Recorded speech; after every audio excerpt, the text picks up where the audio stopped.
Coming up on this episode of The Village Idiom. Because he's like, the judge said to me, I think I've made it pretty clear that the chance of the officer's laser reading gun being inaccurate is almost zero. And in my head, I heard Jim Carrey going, so you say there's a chance. Dum, dum, da, da, Village Idiom. Hello and welcome to the Village Idiom. We are a podcast that every week chooses a popular saying to take a shallow but hopefully comedic and once in a while even interesting dive into its meaning, its usage, its origins. But we're also going to use it to hang or otherwise directionless conversation on. My name is Jurassic Mark. He's a podcaster. And I'm Skinny. And he's a podcaster. Music has been speaking to you lately. That's good. That's good. You seem happy. It's like you lob one to me and then I feel like I have to do something with it. I feel like I have to do something with it. Well, you do because... I like getting fired up. It fires me up. You do because today... Okay, the ball is in your court, frog. You know who that is. Yeah, it sounds very Muppet Show. Yep, that's Fozzie de la Bear. Bear de la Fozzie. Yeah, the ball is in your court. So, very good, very good. I feel like it. I feel like you've lobbed a ball right to me. And it's like my duty, my job, my obligation. Duty. He's the dude. Well, here we go. It's another week, another... You know what? Let's start. We ended last week with some fact-checking corrections. Let's start. There's probably like 100. No. What did we goof up? Let me see. Oh, that water to the boiling point thing I think was accurate. The science might not have been good, but the end... I actually got zero... I mean, sometimes they come late, so we'll give it a few weeks. But sure. I got zero responses to anything. Maybe because last week we said so many times, take it with a grain of salt, that nobody feels obligated to correct us. Fact check true. Because everything was taken with a grain of salt. But, so the same family, the Tater Tots family. Oh, man. It's like our own portable Snopes. Yeah, exactly. They corrected us with the orthogonally adjacent details, and they were correct. I looked it up. Okay. They were right. Now they sent a recording this time. So oh wow, even better. Like, we're a podcast, ladies and gentlemen. So if you can verbally correct us, yeah, even better, because we'll play it. And I did ask because this is Tater Tot's son Xavier. Okay. And so nice. He sent in this. It's got some background noise. I'm going to do my best for you to hear this. Whoops. Here we go. It's Dionysus. God, not goddess, God of wine. Is Dionysus a dude? So we were saying Dionysus, or no, we were saying Dionysus. It's like Dionysus. And we were calling her a goddess because I think we got confused with Celine Dion. Okay. And he's upset with us. It's the god of Dionysus. It's a god, not a goddess, and it's Dionysus. Is it a dude? Dionysus. Oh, now I'm already getting it wrong. It's a dude. Oh, you can't assume Dionysus is gender like that. No, I thought I don't know for how many years I've called her a female artist. It's incorrect. He has a Vegas show. So Celine Dionysus is a dude. It's his dead name. I got it. I'm in. I'm trying to figure this out. It's tricky. It's tricky to keep track of everything these days. Oh, I should add. So Xavier was the one who made the correction, but that recording was by his brother Warren. Oh, okay. But it was Xavier that called it out. So thank you, boys. Appreciate it. Love and love that you're listening and being a part of the game. Yeah, it's fun having families involved and all that. Totally, it's a good thing. It's a good thing. So the ball, I guess we could, today's idiom, the ball's in your court. We could say that after every episode, illegitimate children, the ball is in your court. Feel free to fact check us. Yeah, I don't mind being wrong. No, I don't either. I like learning. Sure, if you're a student, it's like whatever. We do our best. Sometimes we're grabbing quotes from here and there, and we get a name wrong. Correct us. There's so many things that just get muddled up in there. It's not like it's just fresh information right off. We've been studying with the Googles right in front of us. It's like in that twisted mess of a brain. And in some cases, in there. Not that there's any excuses. Fever dreams. Still send us the corrections. In some cases, what we've prepared is one thing. What we add to it, the salt we put on top. There's like 5 lines of preparation, and then the rest is just It's just from the brain. Or the Google behind us. Yeah, it's like getting your information from Swiss cheese. So I'll preface today's episode with there's not much in the way of origins. So before we even get into origins, just simply because our idiom today is the ball is in your court, before we get into the origins, I should probably say that the way it's used as an idiom, the ball is in your court, means that the responsibility has been passed to you, that the decision in a given situation is now up to you, and it's up to you to make the next move. And usually it's like, your go, man. Ball's in your court. Like, there you go. That's how it's used. So before we get into the origins, I've got a court story. I was in court this week. Get out of here. I had a court date. Like, is this a basketball joke that's coming? Nope. This is a legit, I went to court this week. This is exciting. And I didn't tell you I was going. Okay. I didn't tell you I've been, because... I didn't tell you. This is funny about our friendship now. I have tuberculosis right now. And I didn't want to say anything, but if we're getting it out, then let's just do it. So Want to sip? This is the funny thing about our relationship now. We're good friends. We share a lot with each other. But then there's some times where like, I'm waiting until we're pressed record to tell you this story. Okay. So I got a ticket probably 8 months ago. I got a ticket not far from where we're recording right now. And it's in this area that I'm uberly familiar with. I know the speed zones, and I'm never in a hurry to get anywhere. So I really don't speed. Mm-hmm. Have I ever sped in my life? I did enjoy your voice fluctuation as you told me you don't speed. I don't speed. And whenever my voice gets higher, no, maybe that was my problem in court. It's my tell. No, I don't speed. And this particular area is comically got signage. So it goes from 70 over a hill, and as soon as you get over the hill, there's a warning. So in the span of 2 blocks, there's a warning sign saying in 200 meters, switching to 50. Then there's the first 50. Then there's a second 50 sign and a third 50 sign, and then you enter this little Cloverdale area. Okay. And so, like, we've actually joked, like, wow, you can't miss this. So I'm overly aware and just taught my youngest, but he's not young anymore, son to drive, and we've driven that. Like, I'm extra going the speed because I'm in the habit of teaching him. Sure. Anyway, all that to say, one night, working late, bombing that direction to the McDonald's down at the bottom of the hill there, and as soon as I cross the intersection, lights come on behind me. I pull over. I actually pulled over thinking I'm getting out of his way, because and then he pulled in behind you. And then he pulled in behind me. I'm like, what? What's happening? Not only that, but going downhill as the speed is decreasing, it was a red light at the bottom of the hill, and so everybody with me as well, we're all braking, and then it turned green just before we got there. So I knew I was not speeding. Anyway, this guy comes up. Hey, do you know why this random guy, the officer comes up to the car, and he's like, do you know why I pulled you over? Always. Why do they ask? I've got a bag of cocaine in my trunk. And I'm like, he's like, what?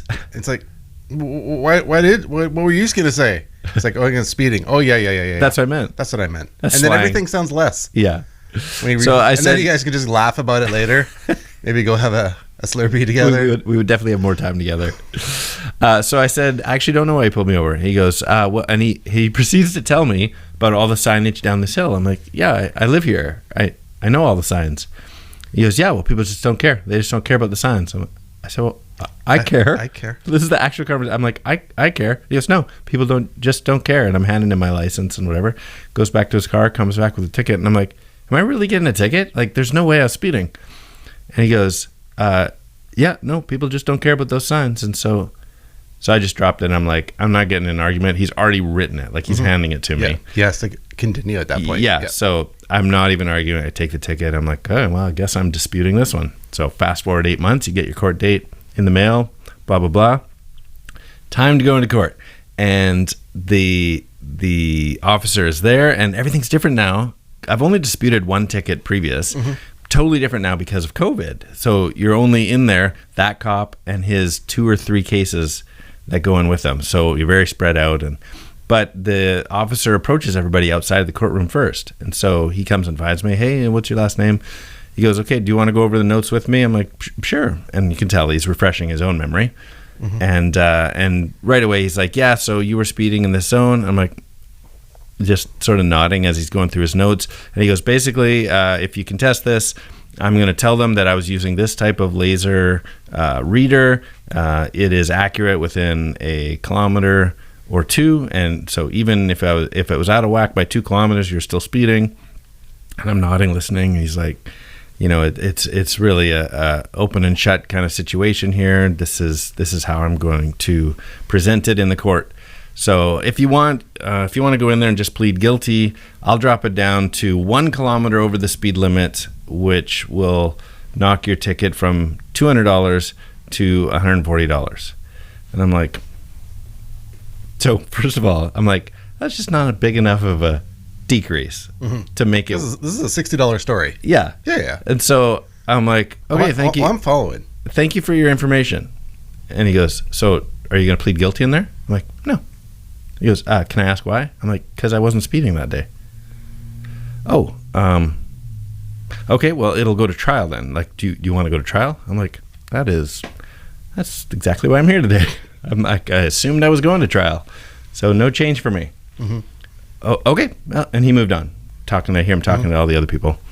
And so finally we go in there. I know this is a long story. I'm so sorry. I'm excited. It's like watching TV right now. We go in there, and the weird part is I was like listening to a podcast right now. For you. Yeah. But I'm here. So it's all really surreal for me. We go in there, and the weird thing is I think there were 3 or 4 other people there, and he called all of them up one at a time before me, but I was first on the list. And I'm like, oh, that's weird. And then I realized it's because all 3 of the other guys are just going, guilty, I'll take the lesser charge. Guilty, I'll take the lesser fine. And one weird thing is maybe this is totally normal, but the police officer referred to the judge the entire time as your worship. Is that a thing? And your worship. I guess if Mr. Baden he represents the crown, or she represents the crown. Is that a worship word? I guess. Anyway, it was just like, I don't know if I want to say that. I'm just gonna. Your most holy high primate. What? Primate. Prime Minister? Sorry. So we go in there. Everybody else goes up. Out. You stand up. Boom. Up. To him who sits on the throne. You're like, wow, that's harsh. So the officer says, okay, I have Mr. Batten here. He's going to come up. And then I have one more outside. I haven't had a chance to communicate with the whatever their name was, and his mother is with him. So the judge says, well, Officer, I'll leave his name out of it. Well, Officer Jones, okay. Why don't you go out and talk to the next case, and I'll explain to Mr. Batten here. I'll explain what's going on. He goes, okay. Well, just so you know, this is the offense, and this is the laser speed reader I was using. So then the judge says, step up to the front, Mr. Batten. Thank you for coming to court. Nice to be here. And he goes and explains exactly what... Thank you, Your Worship. Yeah. He explains exactly what the cop explained outside, but in actual, like, way more detail. So I'm nodding, and... You see, light comes at 300,000 kilometers per second. So it was almost like that. Like, the detail was unbelievable. And he doesn't just... It's not like he might have gotten a vehicle beside yours. That red dot, like, like on a firearm you see in the movies, the red dot on your forehead, it was like that on your vehicle, and it reads with between 1 kilometer or 2 kilometers. So same thing, same spiel. He goes, so the accuracy is exceptional, and so he also has that meter checked before his shift and after his shift. If he checks it after his shift and it was out at all, every one of the tickets he wrote that day are thrown out, and that was not the case on your day. Thank you for the information, Your Honor. Okay, so yeah. So if you plead guilty today, this is probably what the officer will offer you. We'll drop it down to 1 kilometer over the speed limit. Da da da da. And I said, okay, thank you. So can we assume you're going to plead guilty? No, sir. And he's like, what do you mean no? I'm not pleading guilty. why are you not pleading guilty? And I'm starting to weird me out that they so aggressively want me to plead guilty. Like, what do they care if I spend an extra $60? Mm-hmm. And I said, because I wasn't speeding that day. Just matter of fact. Mm-hmm. No explanation. The officer's not even in here. We're not in trial. Mm-hmm. We're just talking. And he goes, well, you're wrong there. Everybody speeds. So why not just plead guilty? I don't dispute that everyone speeds, but I wasn't at that point on that day. I'm like, I was not speeding that day. And he goes, how do you know you weren't speeding? I'm like, I have an odometer in my vehicle. Or a speedometer. So I said, I'm not a speeder by nature. And he goes, everybody speeds. How do you know you weren't speeding that time?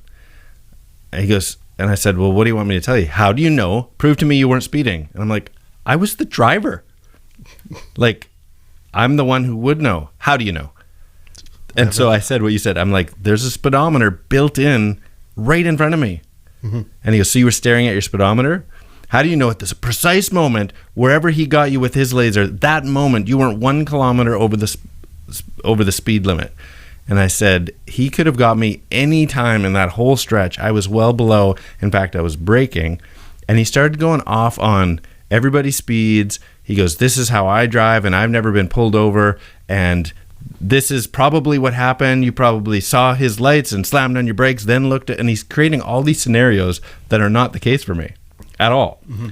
And so again, he goes, so will you plead guilty and just take, it'll drop the charge to this? I said no. And he was getting upset, like arms flailing. His worship was freaking. I had to actually go, I want to apologize that I've made you upset for some reason. I said, I'm not trying to make you upset. I'm just letting you know I was not speeding that day. And he goes, well, people come in here and they say, oh, I don't think I was speeding, or I doubt I was. I'm like, I didn't use those words to the officer outside or to you today. I simply said I was not speeding that day. And his arm, like, he's turning red. And I'm like, what is happening right now? You threw a monkey wrench in the matrix. But why? Like, I don't know why. So 30 minutes, just me and the judge. Speaking of 30 minutes, I love this story. 30 minutes, just me and the judge, no cop. Okay. And he's getting upset. And I said, the only thing you've made clear is that I should feel stupid for not pleading guilty to something I didn't do. And he's like, well, don't feel stupid. I'm like, well, you're laying it on pretty thick. And so then the officer comes back in and he says, okay. So the officer starts to talk about the case, and the judge goes, okay, so it looks like we're out of time. The court has other things to do, so we will not be going to trial with this unless you want to plead guilty right now. And I'm like, no, I do not. Okay, then we're not having a trial today. He goes, we're going to adjourn until you'll get you still live at this address? Yes, I do. Okay, you'll get another court date. And I'm like, okay, thank you. This is hilarious. Yeah. So the story's not quite done? The story's not done. He wouldn't follow through because I'm not easy. Like, what? So I've been racking my brain because they were, both of them, so aggressively wanting me to just plead guilty. This is awesome. That it made me double down and just go, I'm just sticking to why I came in here. Maybe if one of our police officer legitimate friends would let us... Somebody tell me why they so aggressively wanted me to plead guilty. This is a great story. So I said to him, I'm like, I just don't feel right pleading guilty to something I didn't do. I understand there's a savings, but to say something wrong in court. Right. So, yeah. Anyway, that's my court story. Thank you for listening. This should be its own episode. That's awesome. This could be our last episode. To be continued. Wow, we need to start up a Patreon for you. The $60, like... GoFundMe, help my court. Like, we're going to save you $60. You're like, no, you're going to cost me $140. Yeah. Or you're going to cost me $200. It's about my driver's record. I wasn't speeding. I don't know what... And so I didn't get to say this. And so we'll see how the next court date goes, because he's like, the judge said to me, I think I've made it pretty clear that the chance of the officer's laser reading gun being inaccurate is almost zero. And in my head, I heard Jim Carrey going, so you say there's a chance. But I didn't get to do that. Okay. Anyway, that's so funny. Yeah, that was my day in court. Oh my goodness, is this admissible now? And I don't know what I did to annoy him other than just go, no, I'd like to take, that's why I'm here, take this to trial. Well, now that we've gone that long, the ball is in your court, Officer Jones. Oh my goodness. And let's get into the... I said some words. Where'd they go? Where'd they go? No one can know. I turned around and looked behind. Those words came from another mind.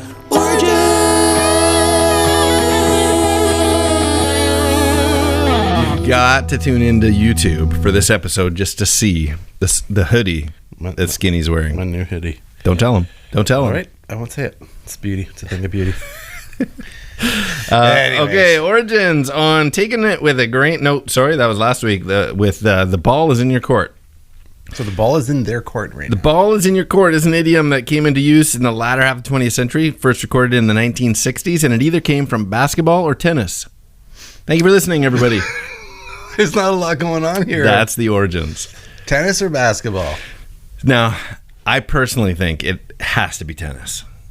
Yeah. Because the ball is in your court and you have to act. Tennis is pretty old, too. There you go. Yeah. More so than basketball. Yeah, but, yeah. I just think that the ball doesn't ping pong like ball's in your court now. Like, there is one court for basketball. And there's only one court in tennis, too, but there's distinctly, you stay on your side. We don't run court. on both sides of our court? Yeah. It's on the ball's in your half of the court. Yeah. Doesn't make sense. In basketball, if it was the ball's in your court. Ball's always in my court. Yeah. Whereas tennis, it's clearly ball's in your court. You got to whack it back. Right. Whack it back. Whack it back. The when you were telling like those, I wasn't sure how like out there your tail was gonna go. Okay. And that it got me thinking about this time that our dog that we had when we were kids chucked this ball and it went like the dog's ball went down a cliffside. Oh no. And the dog just kept going. This like it's in like a quarry, and so Dad's is like, he goes, I chucked the ball, and I don't know. He goes, that thing just like seemed to like go like a kilometer, but the dog still brought it back. And I said, that seems far fetched. So stupid. I thought you were telling a real story about your dog leaping off a cliff or something. Wow. So your story is real, but that one was far-fetched. That one was far-fetched. I did. So this is real. We had a dog growing up, and would go outside, kick a ball around, and he would kind of sink his teeth in it, not like pop it, but sink his teeth and bring it back.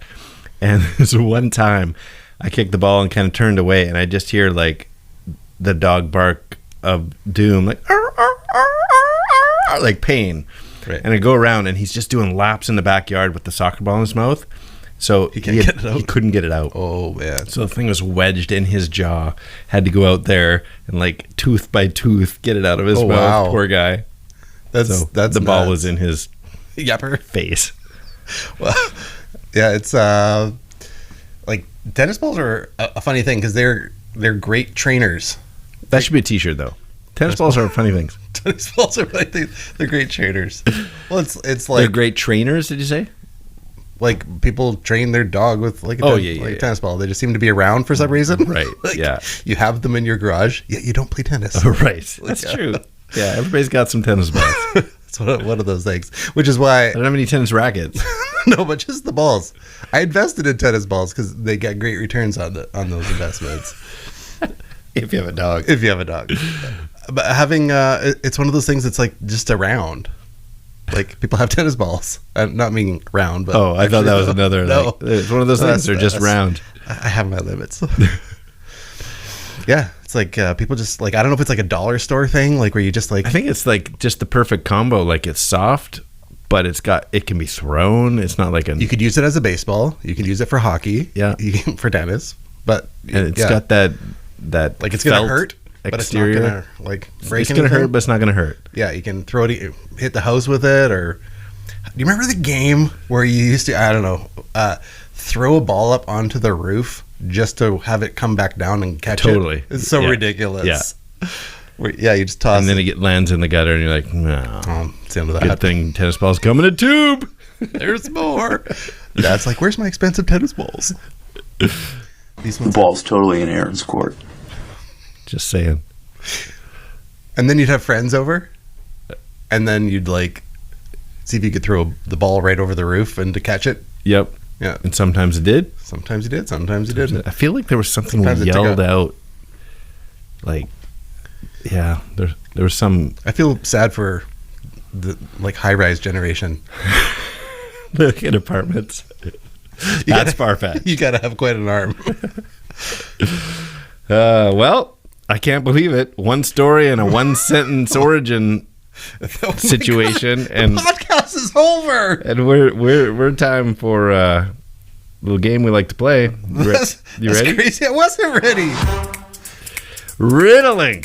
It's a game that we like to play that takes two-part trivia-based questions and requires a two-part but overlapping answer, overlapping by syllable or word or words.